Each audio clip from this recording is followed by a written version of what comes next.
Russians ask people not to burn down military enlistment offices, blaming Ukrainian scammers for it. Here's a summary of the article. The Russian Ministry of Internal Affairs has claimed that phone scammers from Ukraine are forcing Russians to commit sabotage and terrorist attacks. A Russian news outlet, with reference to the press service of the Russian Ministry of Internal Affairs. Quote from the Russian Interior Ministry. The scammers start a conversation with victims using standard techniques. They report supposedly suspicious transfers from their bank account, attempts to take out a loan on their behalf, or offer to help law enforcement agencies stop the criminals. Details. Phone scammers offer a way to return the money, take revenge on the scammers or help in their detention, and sometimes employ threats. Quote from the Russian Interior Ministry. But whatever the pretext, it all ends the same way, with a demand to set fire to military, transport or banking infrastructure facilities. More details.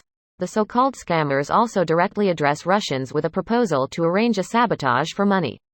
Since the end of July 2023, more than 30 military enlistment offices have been set on fire in Russia.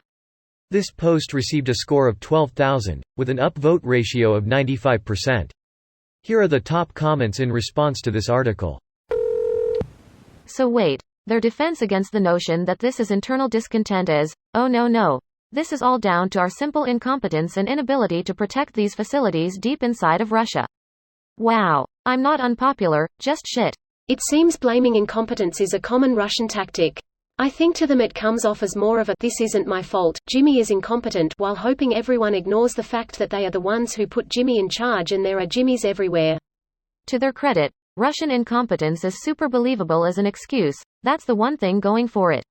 Yeah, I think the general response to this would be, yeah, makes sense.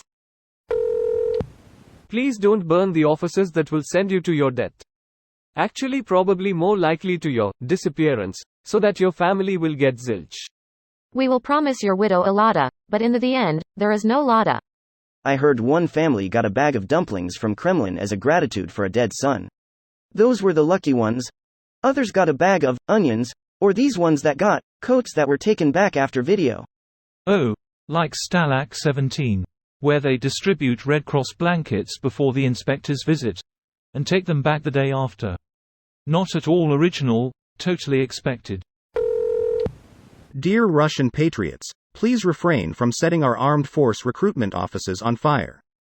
These offices are necessary for justice and for glorious killings of your children by Ukrainian soldiers. We appreciate your complicity, I mean compliance, Lavrov. These phone scams are one of the most hilarious tactics I've seen yet. Scam a Russian to patriotically serve your country. Ukrainian government like Indian phone scammers, they target dumb people, and it seems to be working. I hear they are all working for a Nigerian prince. More than 30 Russian military enlistment offices have been set on fire in just the past 9 days. Those are some very busy Ukrainians. And some very gullible Russians. Ukrainian scammers? Scammers steal your credit card information and catfish the elderly. Pissed off citizens burn shit down. Russian leadership is breathtakingly stupid. Greater than scammers steal your credit card information and catfish the elderly. Which is what's been happening. Why do you think the average age of these domestic terrorists is over 50? Do you really think they're that concerned about the draft that they're ineligible for? Apparently, Ukrainian scammers have been hitting Russian pensioners, draining their accounts, and telling them the only way they can get the money back is by burning down their local conscription office. It's a pretty awesome scam. I'm just not sure if it's independent Ukrainian scammers, or the SBU, Ukrainian intelligence. This video was automatically created by Reddit to speech. The article and comments in this video were selected from Reddit according to their upvotes, and any paraphrasing was performed by smmry.com, without any human intervention.